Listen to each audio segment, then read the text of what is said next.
want to take this opportunity, however, to suggest that we all hail heroic. Oh, that's all I'm saying. Forgive me, Doctor. I'm receiving a number of distress calls. I don't doubt it.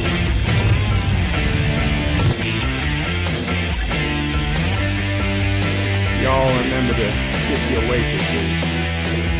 Have a mighty fine night. You come in peace, surrender or be destroyed. Here to make war, we surrender. False good, important news are new people. When the appointed hour arrives, the Marauders will deactivate their cloaking devices and begin transporting Klingon shock troops directly to the landing zone. Landing zone? Where? Tell me. Why not? Your feeble weapons will be useless against us. We will kill all your males and take your females to mate with. All right. Now the Federation's taking over, whether you like it or not. You people, you've been running this planet like a seaport planet. From now on, it's going to be under one roof. You're going to run it like a business. That means you're going to make a profit. Look at these 3 words written larger than the rest. With a special pride never written before or since. Tall words proudly saying, "We the people."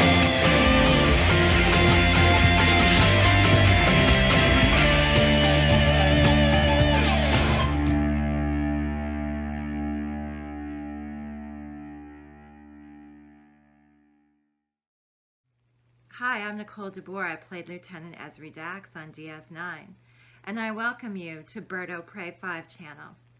Hail Karoga.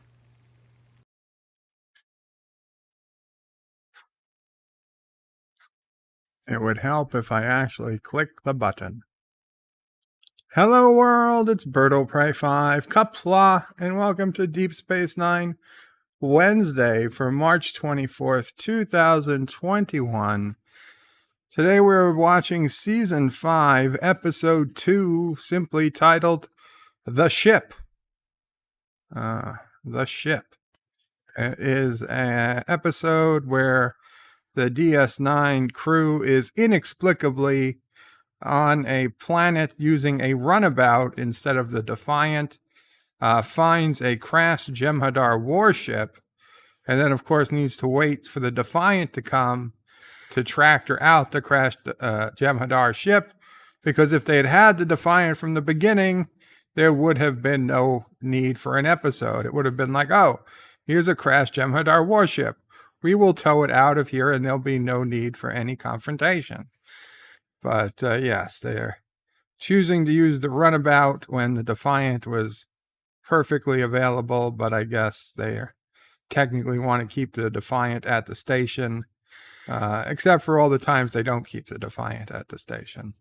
It's a funny, weird way that they use the Defiant.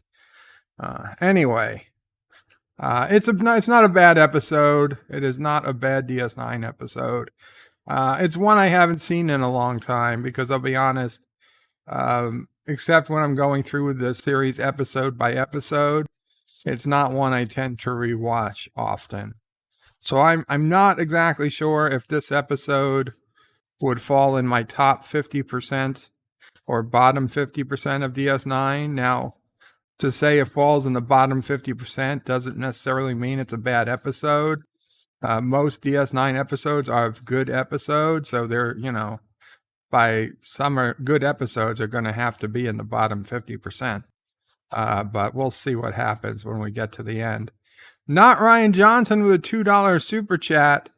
Thank you so much, Not Ryan Johnson. Says hashtag. And thank you, Captain Kirk. Says hashtag Bird was late. Hashtag Bird was late. Hashtag Bird was late. I think you're trying to say I was late. And I will admit to it. I was 2 minutes late to the stream. Mea culpa. I wasn't feeling the greatest this afternoon, and I'm yawning. Now I'm yawning. Great. Yeah, I wasn't feeling the greatest, and I up until 15 minutes ago, I was actually feeling pretty crappy. But I got a little bit of a second wind, a little later than I'd hoped, and I needed last minute Gelogia, and yeah, it took a couple of extra minutes to get started. My apologies. So 47 Yorktown was first in the chat today and says, good afternoon from Eastern Canada, Qapla, 47 Yorktown. And Kronos says, hey to 47. And Bradley Briggs says, zup, y'all, zup, Bradley. Kronos says, hey to Bradley. 47 Yorktown says, hello to Kronos. Rock Solid Production says, hashtag. And this was before I'm late, mind you. Hashtag Bird is so late, he is technically early for tomorrow. Hashtag hail on Karoga. Rock Solid, every time you say that, hail falls on poor Jeff Franklin's house. Kronos says, hey to Rock Solid. And he says, how can one be early? Kronos says, is Bird of Prey even awake? Actually, at that time, I was probably right on the cusp. And Kronos says, Bird of Prey, whose ship are we taking? Are we talking about? Yours? You don't even have ships. You insta-crash them. Actually, I didn't insta-crash my ships yesterday. I did have one stolen, but that wasn't my fault. Kronos says, oh, Deep Space Nine, never mind. Derp Space Nine. Kronos, you love Deep Space Nine. John DeMarco says, Bird was probably flying the Jem'Hadar ship, and that's why it crashed. Kronos says, hey to John. John DeMarco says, hi to Kronos and everyone. Kronos says, nah, Bird would have destroyed it. The ship remained intact. To which John DeMarco responded, that is true. Dee Myers says, greetings and hello, everyone. Kronos says, hey to Dee. Dee says, Bird of Prey, how are you and the family doing? I don't know, Dee. I personally am not doing. It's a tough day today. I really don't know what. Something's just not right. I don't know how to explain it. My temperature's okay. My heart rate's okay. My blood oxygen is okay. I'm assuming my blood pressure is probably fine, though I didn't take it. My body temperature is fine. I just don't know. I don't know. I've been so exhausted for so many days. Moxie says, Bird of Prey, Qapla Bird, Mamo Prey, Siso Prey, Nephew Prey. Hope you're all doing well. Just popping in to say hello. Thank you, Moxley. And hello to us all, says Moxley. Kronos is Dee. At the moment, he's fine. Multitasking. Cool. Moxley has his umbrella. Kronos asks, is it raining? It is. Better than snow, says Kronos. Moxley says, I wear my sunglasses at night, so I can. Dee says, Kronos, you're welcome. Kronos says, wait, that sounds like a song. Bradley Briggs says, late Prey 5. And I was still had a minute to go at that point. Not Ryan Johnson says, hello on Qapla, hail Karoga, hashtag birds late yet again. Kronos says, hey to Not Ryan Johnson. Bradley Briggs. What'd you say, Bradley? Oh man, I'm far behind. Bradley Briggs says he is late this time and he has no argument against that. No, I don't. I accept it. Mike Richards says, greetings from Columbus, Ohio. Greetings, Mike Richards. Moxley fan has pizza and popcorn, and I can't tell what that last thing is, and he says refreshments. Rock Solid says, Mike Richards, are you checking out Bird of Prey's package again? Is that why he's late? No, that is not. We got people talking. Kronos says, Bird of Prey, 2 minutes of waiting. Yes, why? That's when I started. Bradley Briggs says, finally. Kronos said he was unsubbing. John DeMarco says, welcome to Late Prey. And Professor Brainy Specs Qapla says, you aren't unsubbing, Kronos. Vincent Gallipo's in the house. Qapla, Vincent. John DeMarco says, hey there, Professor. Kronos says, bird of prey. This I will not forgive or forget. Professor Brainy Specs is late. Oh, Prey 5 is late. Great. Life with Matthew says, Qapla from the road. Bird of prey and all. Qapla life with Matthew. Kronos says, go Fry, go. I guess he was doing his little dance. Bradley Briggs says, Qapla life with Matthew. Kronos says, hello, nurse. Dax. Bradley Briggs is smiling. John DeMarco says, life with Matthew. No recording while driving this time. Kronos says, Qapla bird. It's about time. Not Ryan Johnson did a bunch of hashtag birds was late. And then he did his super chat. So thank you again. And Aravic Sonder with a $1 super chat. Thank you so much, Aravic Sonder. Something will play. Something will play for you shortly. I believe. There it is. Kronos is bird of prey. The Muse.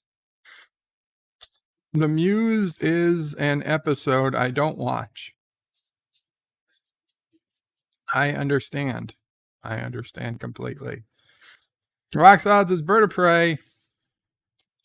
Even the worst DS9 episode is better than the best TOS episode. Well, Rock Solid, I'm sorry, but that's simply not true. Geeks Enjoy Nerdrotica is waving. Hello, Geeks Enjoy Nerdrotica. Kronos says, hey to LDG. Who is Mina Culpa? Asks Kronos. DD Myers says, sorry you're not feeling good. It's okay, DD. Thank you. Kronos says, is she your therapist? No, I don't have a therapist. Well, I don't have a physical therapist at the moment. Kronos says, Z's oh pray, like sleep oh pray. I wish. DD says, bird of prey, hope you feel better. Thank you, DD. Kronos says, bird of prey, get better. This I command. Thank you, Kronos. Captain Trax says, bird of prey, hello. Sounds like you need anti-anxiety medicine. I already have anti-anxiety medicine. It's not anxiety. I don't know what it is. The anxiety, I can tell when that happens, but this is something different.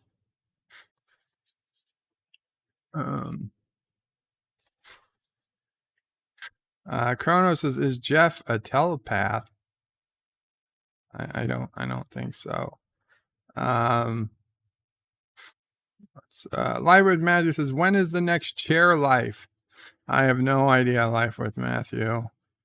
I got to see when I'm feeling good, when the chair is feeling good, and when the weather is good.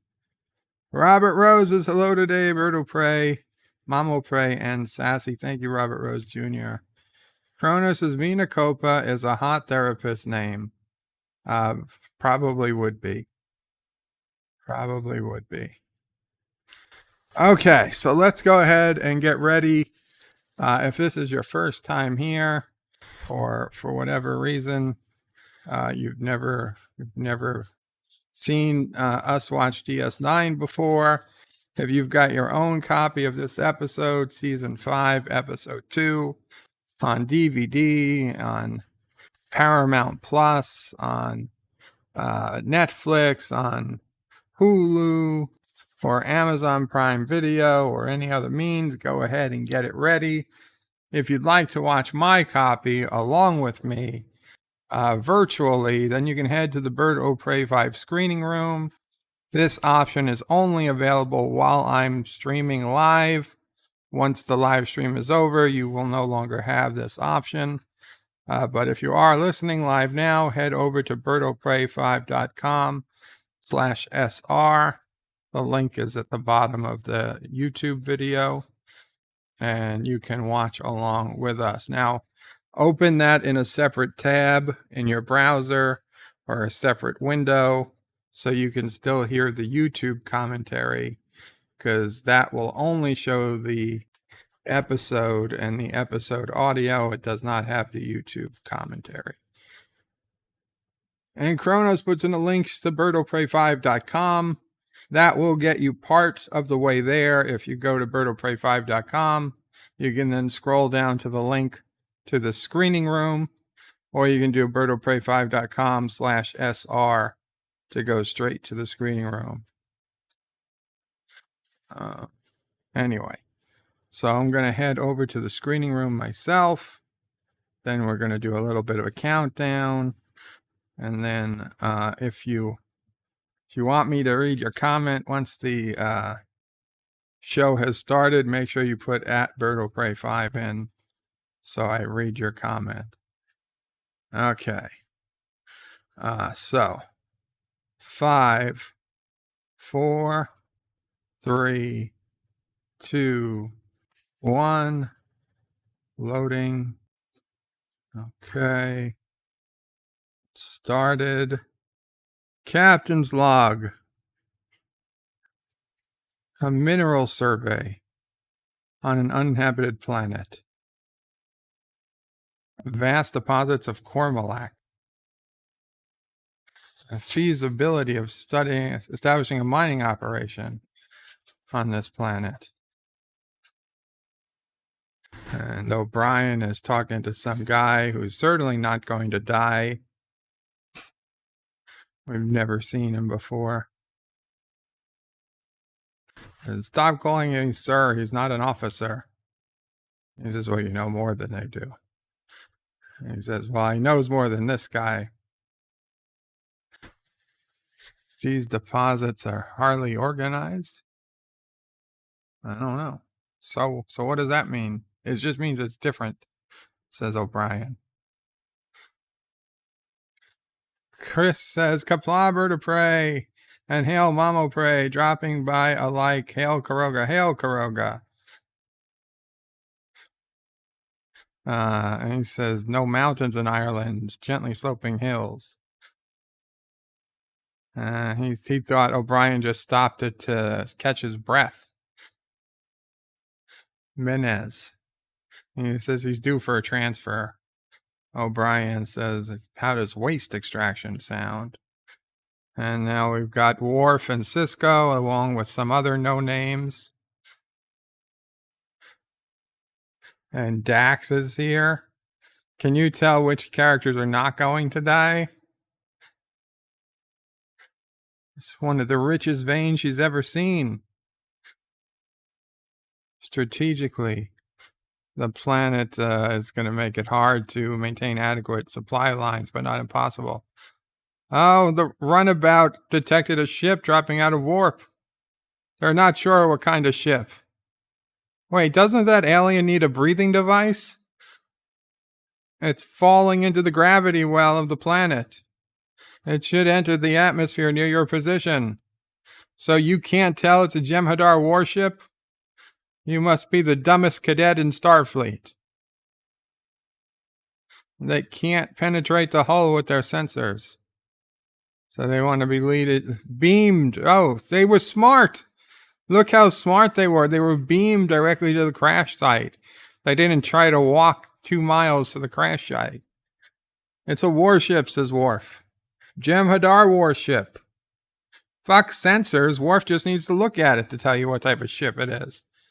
Kronos is bird of prey. Sisko is wearing a red shirt. Yeah, but in DS9, it doesn't matter.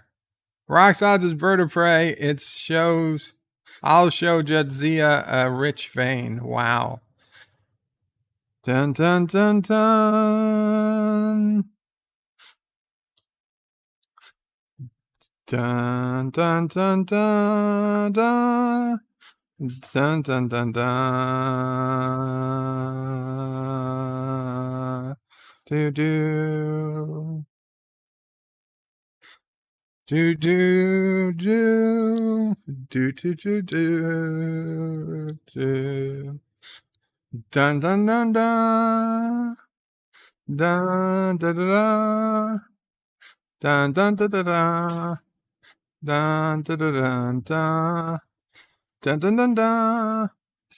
Dun da da da. Dun dun da da dun da. Dun dun da da. Do do do do do do do do do do do do do do. Dun da da da dun dun da dun da da. Do do do do do do. Do do do do. Do do do do. Do do do do. Do do do do do. Do do do do. Do do do do. Do do do do do do. Do do do do do. Do do do. Frono says drop it Q, which I believe is Klingon for beam me up. I guess he wants to be beamed to a Klingon ship. So there's no hull breach, just a crushed guidance thruster. Ah, O'Brien found an access point.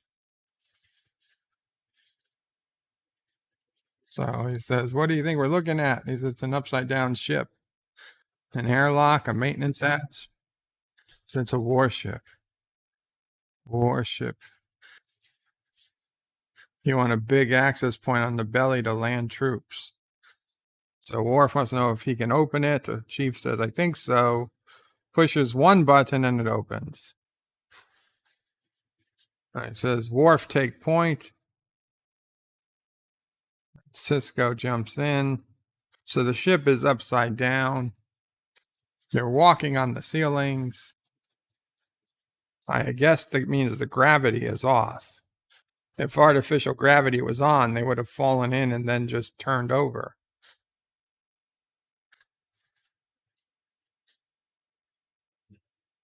Kronos says this is the better version of the opening theme.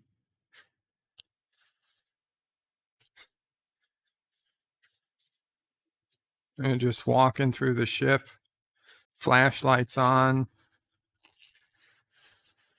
I guess the Dominion don't have a lot of backup lighting built in. It's telling Worf to secure the area.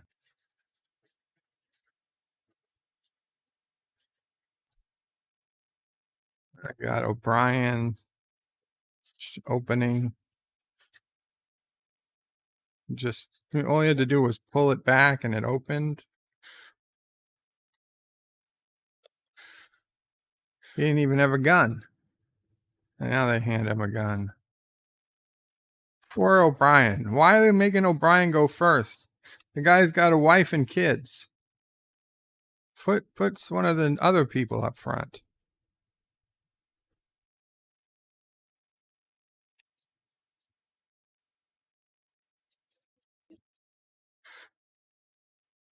Brian is jumping through some smoke. It's probably dry ice. They use dry ice to make all those smoke effects. Oh, and there's a dead Jem'Hadar hanging from the ceiling. I almost thought it was a dead Borg, and then I remembered what series we were watching.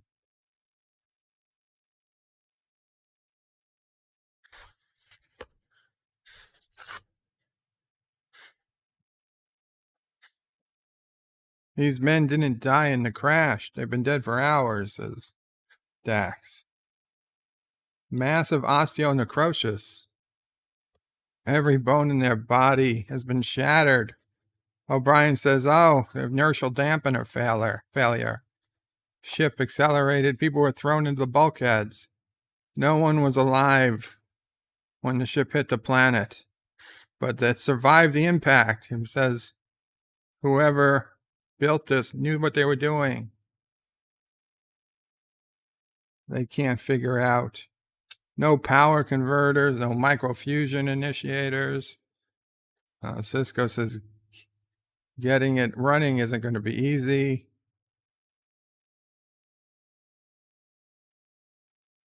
O'Brien says he doesn't even know if it has a warp drive.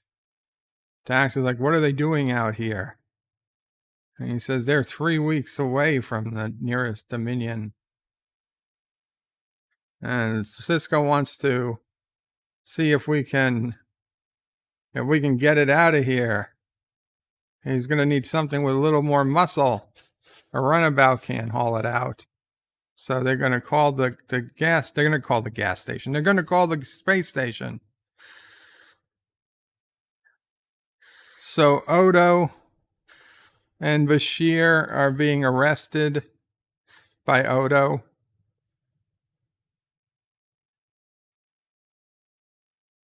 Quark brought about Vangelians flea spiders without an import permit.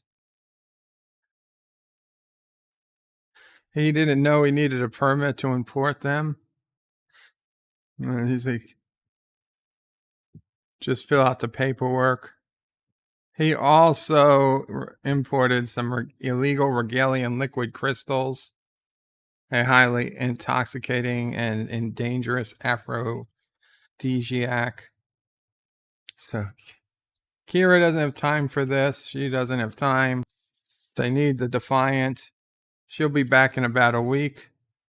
Bashir says, when do we leave? And Kira's like, I leave right away. He says Bashir's got paperwork to work out.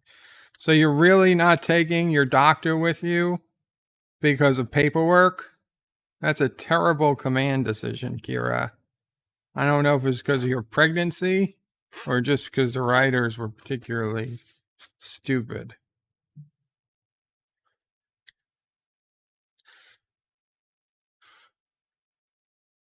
Oh, Munez, who's getting more lines, which only means he's going to die, says use some hypo spray thing to open it up. Uh-oh. They buried the bodies. 24 Jem'Hadar and 1 Vorta. Oh no, the Jem'Hadar, another Jem'Hadar ship in orbit. They're fighting the Runabout. Oh no. The Runabout's dead. Everybody on board the Runabout's dead. Who saw that coming? 2 unnamed characters on the Runabout. One looked to be a Benzonite without his breathing apparatus, or hers. And now the Jem'Hadar beamed down, and he says, inside, we don't stand a chance in the open. So they're fighting back. Oh no, who would have thought this guy got shot? O'Brien's best friend now. No, not Dr. Bashir. This Munez character. He took a disruptor blast right to the abdomen. He's still walking. I mean, convenient. I guess it's one of those slow disruptor blasts, not the insta-kills they usually have. Dax says this might not be safe in here. The Jem'Hadar can transport through just about anything. And you can hear them walking on the hull of the ship. You would think they could also open the ship as easily as you could.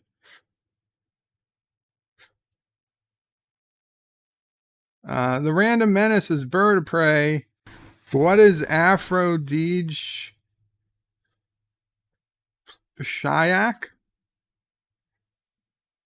Oh, aphrodisiac. Project Storytime says there's no drama with Dax if Bashir is there. They needed the drama. Where's the med kit? Talor had it. Oh, the guy doesn't need a med kit. He's like, we got to stop the bleeding, says Sisko. O'Brien says he'll take care of it. Transporter burn. Guy lied. He said, this isn't a transporter burn. He's just following O'Brien's example, he says. He's got to get to the wound. It hurts. He said, this is his best uniform. The only one that fits right. He says, don't worry. I'll have Garrick make him a new one when he gets back. And how long till the Defiant gets here? 2.5 days, says O'Brien. He says, don't worry, F.A. He'll get you through this. O'Brien says he feels better already. They only have 1 portable generator. Project Storytime says Bird of Prey is Munez 3 days from the retirement. Probably.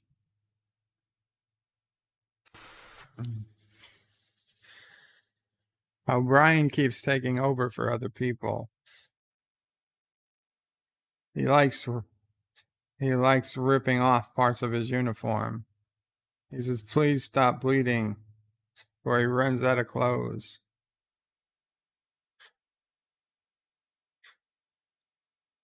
Oh, there's some type of virtual sensory display. The Jem'Hadar equivalent of a view screen. One for the Vorta and one for the Jem'Hadar first. There's only 2 headsets. They're the only ones who get to see what's going on outside. Oh, the Vorta has buzzed in. If you touch the triangular green panel on any of the control panels, you'll be able to speak to me. And how do you know that that's not opening the door and just letting them in?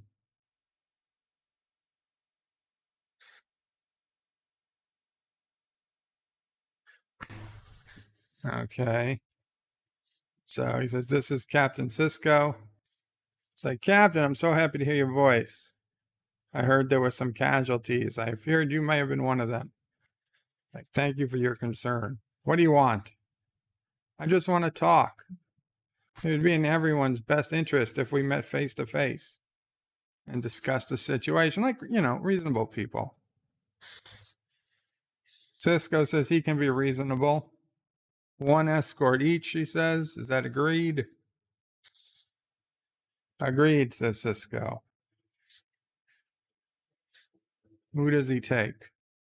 Who does he take? She says, "Your photograph doesn't do you justice. You're quite striking," she says. "Who's his escort?" The Wayoon's report on him was great. He's direct. She likes it. Let's get right to the chase. "This is our ship," she says. "We want it back." He says, "It was your ship. Now it's mine." She says, "Captain, I'm a little disappointed." That's the attitude of a thief, not a Starfleet captain. This is clearly our property. What gives you any claim? He says, "The old legal tradition, salvage rights. We found a dead crew and a ship, and we found it first." She doesn't recognize, the Dominion doesn't recognize that tradition. Let's be more to the point. We have you completely surrounded. She's like, "Would you like something to eat? Or something to drink?" Oh, he brought Worf. Good man. He brought Worf. And somebody beamed in. The Jem'Hadar beamed into the ship and cloaked. Robert Rose Jr. said, "Bird of Prey, why is the audio output for this episode so low? Can barely hear it on Google Pixel." I don't know. You can adjust the volume on the you can adjust the output volume on the SciTube page. If that one needs to be raised, you can lower the volume on the YouTube page, and you can raise the volume of the phone itself. But I don't have any control over the volume otherwise.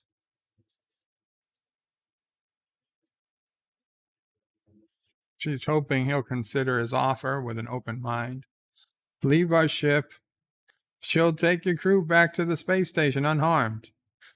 Her accommodations won't be lavish, but they'll be well cared for, especially his wounded." He says, "If you think I'm going to deliver my people into your hands, this really must be your first mission." She's not happy about that. Vincent Gallipo says, "That's a cute Vorta." Yeah, probably the best looking Vorta we get to see. Dax wants to know if he can get the mobile, eye patch view screen to work. And he's like, "I can't even get the power grid working." And then they heard a noise, so now they're going out to investigate into the hallway. They got the big just shoot the phaser. What the hell? Shoot the phaser on stun. Ah, there's a bomb or something blinking. It wasn't there before, says O'Brien. Oh, it's some kind of sensor device. Because whatever it is, it doesn't like too friendly. And then Jem'Hadar comes up from behind them and beats them both. And then Worf hears the cries and says, "Captain, they're in the ship." And Worf and Sisko run back to the ship, and the Jem'Hadar and the Vorta beam away. And the guy that's dying, he shot him. He saved O'Brien. He got one last kill. Whatever the sensor was supposed to do, it did it, then shut down. It was probably to find out how many of people there were, how many weapons they have. Sisko doesn't think so. He said they knew all that already. She says it doesn't make sense. If he had a rifle, they'd all be dead. Why only send one Jem'Hadar? Something about this ship, something so important, they won't risk destroying it. So Dax says we got to do a structural scan of the ship, our own blueprints. And Sisko says get set up. There's something so important about this ship, they won't risk destroying it.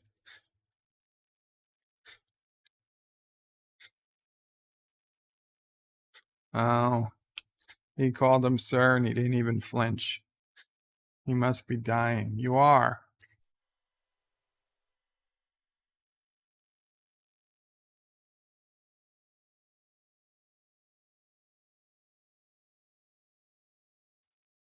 O'Brien says, "You're not dying till I say you're dying.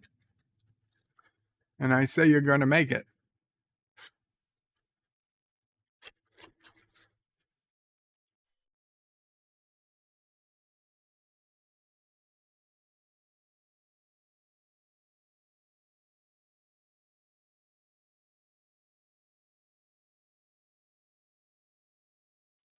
The loud train is back, so I'm muting the microphone a minute.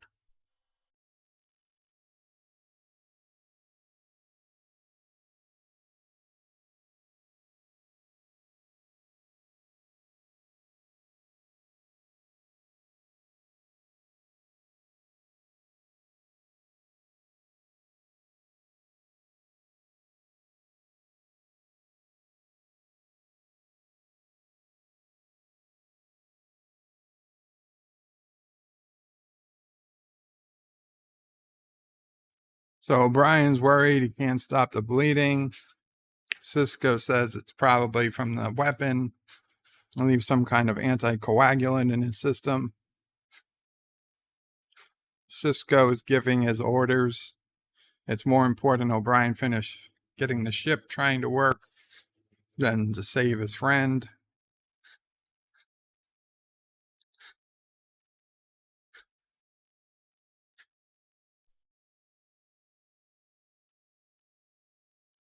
So Dax is saying structurally, a lot about the ship's design matches other warships they've seen. Worf says, but there are other differences, systems they're completely unfamiliar with.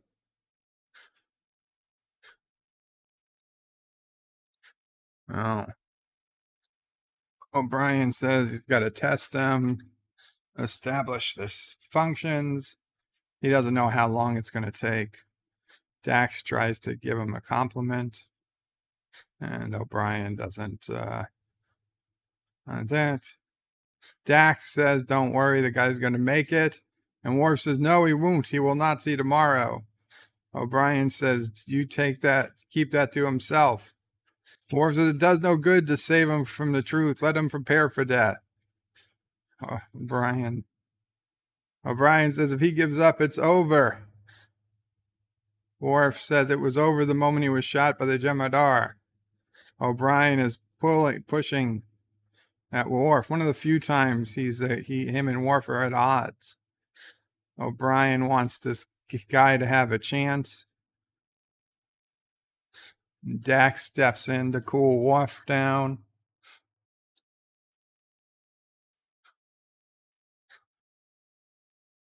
So now the Jem'Hadar, the Vorta has beeped in again. She'll come unarmed and without an escort, and she won't hold him to the same restrictions. They need to talk again. So we got Sisko with a big old fancy rifle, plus a hand phaser. She said sending Jem'Hadar into the ship was a mistake, and she apologizes. She's like, what choice did I have? She has to protect their property. Kronos is Lady Marmalade Berto Prey's therapist. Lady Marmalade? Is that from Candyland? Project story time says, I think Munez is going to have a long and happy life. Oh, she can keep the ship.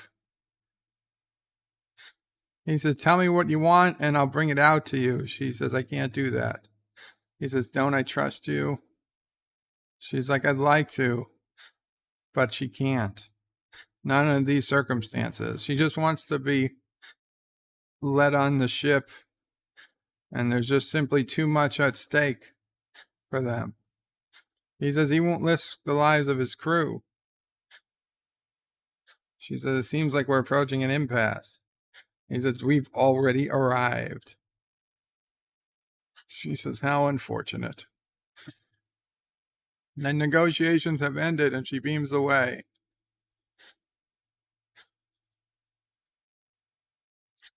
My God, how long is this train? Why is it going so goddamn slow? Project Storytime says, is Worf always this nihilistic? Who does he think he is? Alex Kurtzman. The Random Menace is Bird of Prey, Jem'Hadar, and Lady Marmalade. I don't get it. I don't get it. I don't get the joke. Kronos is Bird of Prey.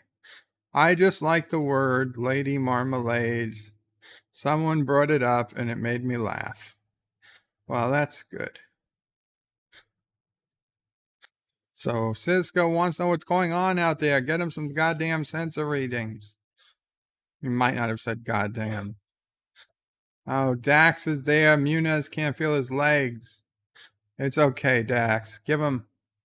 Make him feel good one last time. Let him go out with a bang, Dax. Like only you can do. Damn it, Dax. The man is dying. Take him in the back. Work your magic. Son of a bitch. Poor Munez. He said the Vorta doesn't want the ship. She wants something aboard the ship. And he says, any idea what? So it could be anything. Whatever it is, it's keeping them alive. Sisko orders everybody to find it. Chief, he needs that weapon. He's still got to charge the emitter arrays.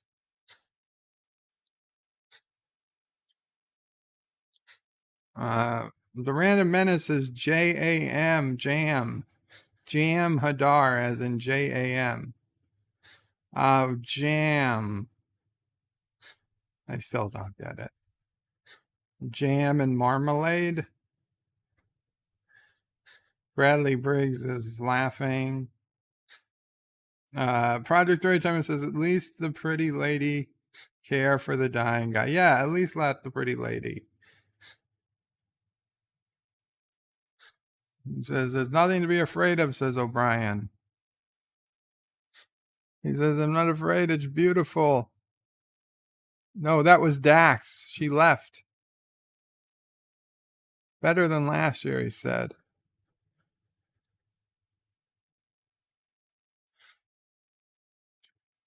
How quiet it is. God damn it, Sisko. Shoot the guy. Get it over with. Don't let him suffer.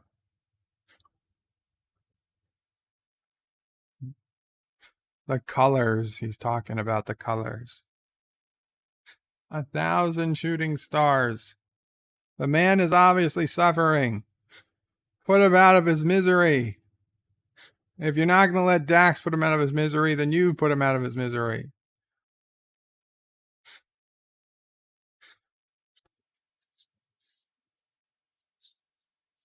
Order her. The Jem'Hadar travel light, says Dax. No cargo, nothing storage. She found some crystals. There may be some encoded info, but they look blank as far as she can tell. She said it would help if they knew what they were looking for. He says, but we don't, says Sisko. Meanwhile, there's bombs going and outside. Rock Solid says, Bird of Prey, are you going to commemorate First Contact Day on April 5th? I don't know. So Worf ripped something out of the wall and brought it over. She doesn't know what it was. He thought it was something from the computer console. He left it. He said, I don't care what you do with it. Dax can't take the constant explosions. Worf says he has a game he'd like to play with them. He'd have to leave this prison and meet them face to face on the field of battle. Dax says it doesn't sound like a bad idea. So now she's asking Chief to take a look at the console. Yeah, Dax, work your magic. Yeah, damn it. Rock Solid is Bird of Prey. April 6th is National Sorry Charlie Day. Why would it be Sorry Charlie? Worf is again saying it's only a matter of time. And O'Brien says we should just kill him. Worf says if you're truly his friend, you should consider that option. It'd be more honorable. O'Brien says, I'm not bloodthirsty Klingon. Worf says, you're just another weak human afraid to face death. And O'Brien went to punch Worf. And Worf blocked it easily. But damn, props to O'Brien. And then Dax says, tough guys, a little pressure, and they get fold. And then Sisko gives her some argument too. Dax isn't really behaving either. He says, we're filthy, we're tired, and we got 10 kilotons of explosives going on over outside. But we're not gonna get over it unless we pull it together and act like professionals. Chief, I want the power grid up and running. Commander Worf, see if you can get the turret to rotate. Or turret, as Carla likes to hear it. Dax, search the ship again and again until you find what the Vorta wants. She says, yes, sir. Muniz, I order you not to die. To stay alive. Okay, whatever. Yes, it's getting tense, Kronos. Welcome, PCAT. 10 hours they've been firing. And what? Missing the ship? I don't understand. Is this ship freaking invincible? They can maybe be able to take off. He says, good, because unless there's objections, they want to get the hell off the planet. They could use a couple more hours to fine-tune the magnetic flux capacitors. Nope. This is going to be a rough... Did he say a rough takeoff or a rough landing? Thrusters to 1/2. They don't even know. Everything's upside down. How are they able to reach the... There's a low frequency resonance in the main housing. Dampeners at maximum. They need more power. The engines might shake them loose. Increase power 1/2. Main reactor housing destabilizing. Oh, at no point did the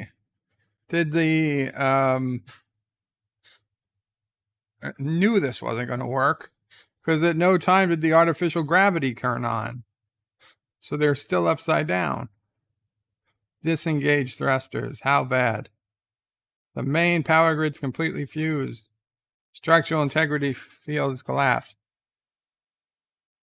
He says we'll have to wait till Defiant gets here.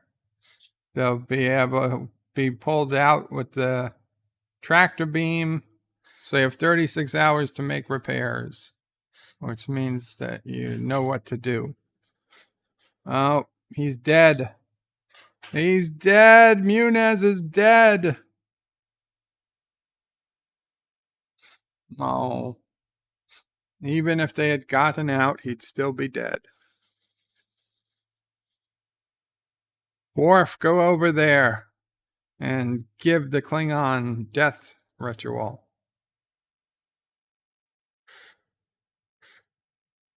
Wesley Crusher, off to work I go. Qapla, Wesley. Wesley says, Bird of Prey, greetings, Karogans, Turdistanis, and crazy people. Project Storytime says, hey, Sisko, O'Brien is not a Starfleet officer. That's true. He's enlisted. 5 people have died on this mission, says Sisko. None of them were main cast. He wants people to tell his families that it was for something. No, you wouldn't be able to tell them anyway. Oh, there's something leaking from the ceiling. Ben. Oh, how convenient they picked this position to have a conversation. It turns out it's a changeling. There was a changeling in the ship the entire time. And it's pissed at them. It's dying. It's dying. Otherwise it would have killed them. It's dying. And he says, then we're in trouble. That's what the Vorta's been looking for. No wonder the Jem'Hadar won't attack. They couldn't risk killing one of their gods. I'm going to see the death of another changeling.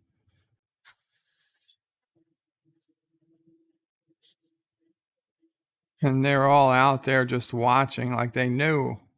They knew it was going to happen, and he turned to dust. Like, why didn't the changeling just change into something and walk outside? Oh, the soldiers all killed themselves because they allowed the founder to die. She's like, you should have trusted me. It's like, how could I? The first word out of your mouth was a lie. This isn't your first mission outside the Dominion. She regrets that. But her offer was genuine. All that mattered was the founder. He said, then you should have told me about him. She says, you might have killed him or made him a hostage. He said, no, all I wanted was the ship. She says, I was willing to let you take it.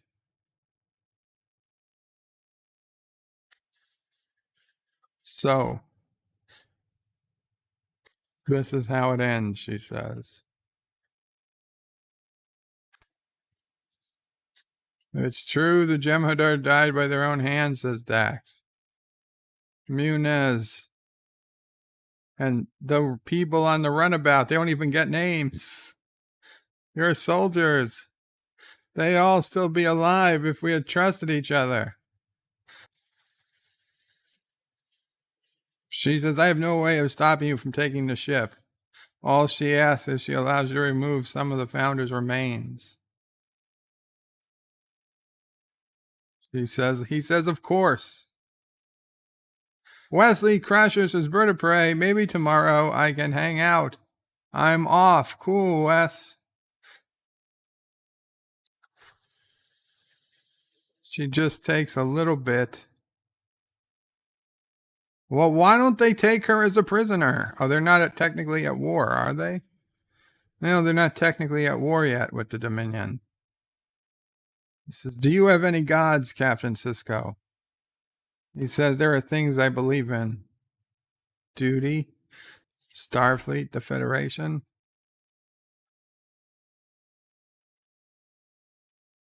She says, you must be pleased with yourself.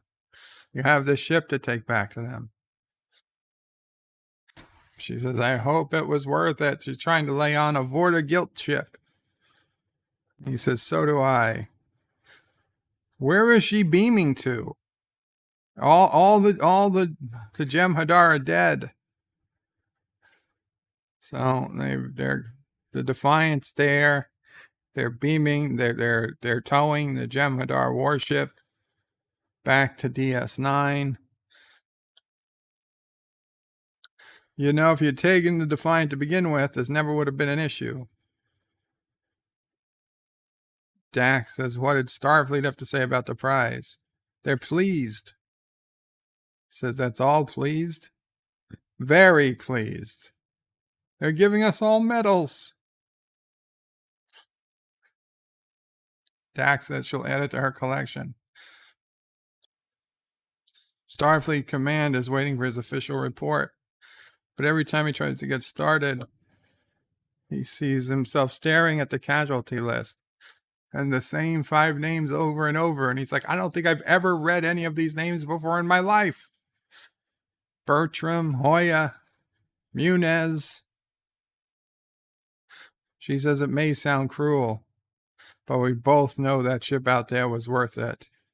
Those 5 deaths might save 5,000 lives, or 5 million, or they don't. He says, even if I had to make the same trade over again, I would. But 5 people are dead. Fine men and women who deserved a lot more than to die on some unnamed planet, hundreds of light years away from home.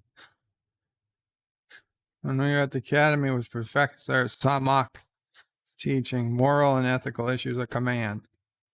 His favorite speech. Always maintain emotional distance between yourself and those under your command. She says it's good advice. And he says he tries to follow it. But it's a lot more complicated outside the classroom.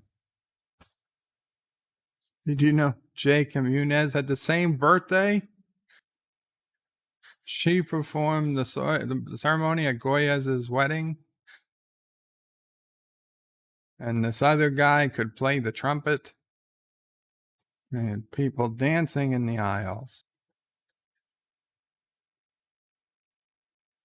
Kronos' bird of prey, you'll never see that Lady Marmalade again. And he was so proud to wear the uniform. And how proud he was to serve under you. Same goes for Hoyas, Taroga, Bertrude, and Munez. They chose a life in Starfleet. They knew the risks. And they died fighting for something they believed in. He says, it doesn't make it any easier, says Sisko. And Dax says, maybe nothing should. Kronos' bird of prey, she beamed me twice yesterday. It was wonderful. Kronos' bird of prey, by the way, that was a Spaceballs reference.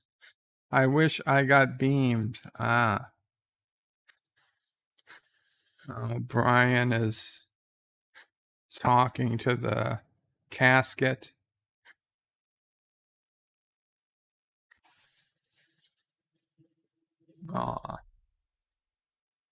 And Worf came in. He didn't mean to interrupt. You're performing Octavar for your friend. It's an old Klingon tradition. When a warrior dies in battle, his comrades stay with the body to keep away predators. It allows the spirit to leave the body. It's time to make the long journey to Tovakor. So it's a fine tradition. Worf will sit with him. We will both keep the predators away, says Worf. I'm sure Kiki would like that. I don't know why they call him Kiki. Kiki Muniz, was that his name? That's a weird name. End of episode. So, yeah, I mean, it's not a bad episode by any means, but I would say that probably not in my top 50% of DS9. Project Story Times as well. The one alien was going to die anyway. He was missing the breathe. Yeah, I think it was a she. I think it was a woman. But yeah, they completely forgot to put on the breathing apparatus for that benzonite or whatever they are. I think they're benzonites. I don't know if the wardrobe forgot or what's what. It's it's a train. It's going right by now, so you can see it on the TV. Oh. No, it's not a leaf blower. A train was passing again. It's a lawnmower. Son of a bitch. The gardener, the guy who doesn't use our gardener. He uses a different gardener. Son of a bitch. Oh my God. No, we're not doing Dear Bob today, guys. I'm sorry.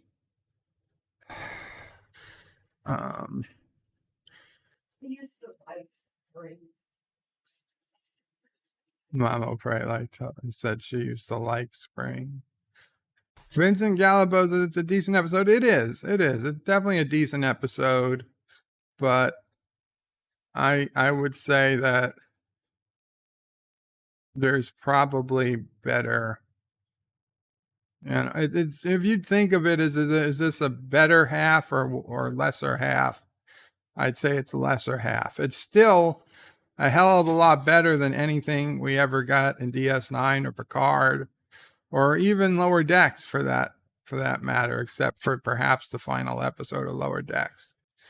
But as DS9 episodes go, it's certainly in that bottom half with Ala Moraine or whatever the hell, all Move Along Home and The Muse and episodes like that.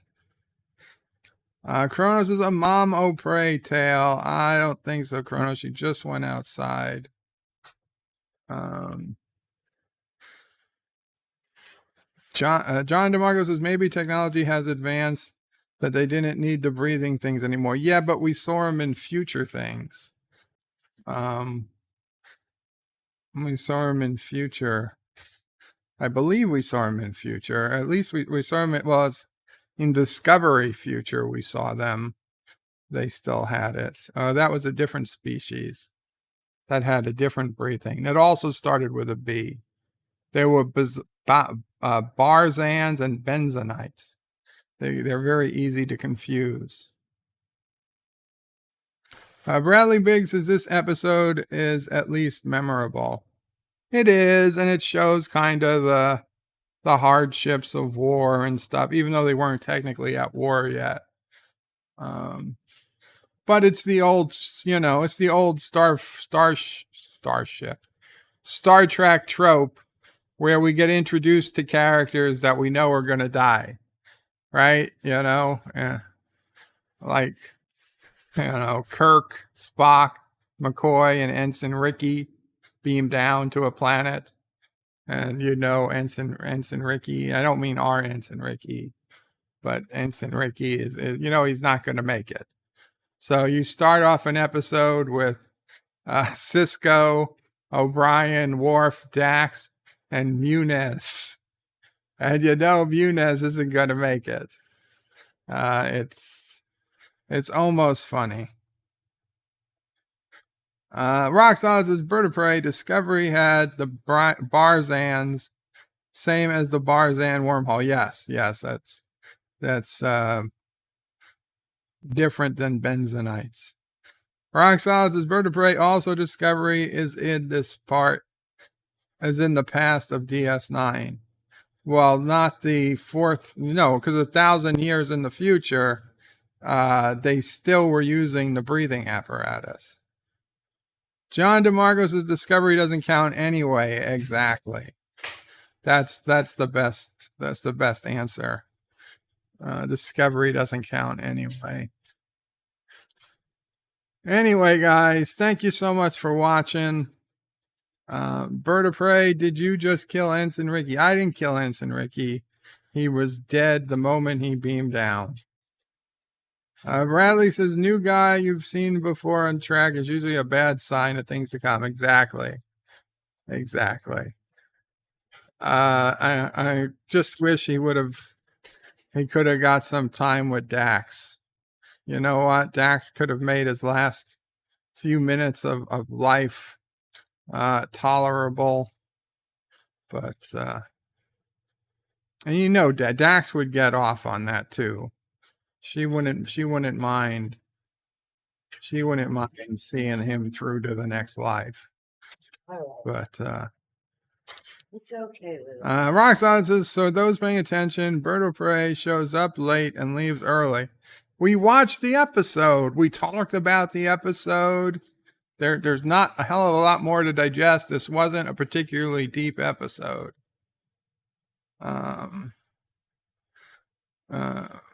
The random menace is Bird of Prey, Enrique or Kiki, not Ricky. Ah, that's why. That's what. Mike Richards says farewell from Columbus, Ohio. Help you feel better. Thank you, Mike Richards. I'll see how I feel a little later tonight. I don't know if someone else will be streaming, or if not, maybe I'll do a stream later if I'm feeling up to it. But I'd prefer to be on someone else's stream if someone else is streaming. So Qapla all, thanks for hanging out. And tomorrow we'll try to do some type of open line panel or something. Bird out. Thank you all for watching my video. Please remember to comment, like, and subscribe. And don't forget to hit that bell icon. Without it, you won't get notifications of new videos. Check out birdoprey5.com, the new home of everything Bird of Prey 5 on the web. You can also check out my forum at juot.net. I'm also on social media, on Facebook, Twitter, and Gab. If you'd like to make a donation, check out paypal.me/birdoprey5 or on birdoprey5.com. Captain Track is going live now. Check it out.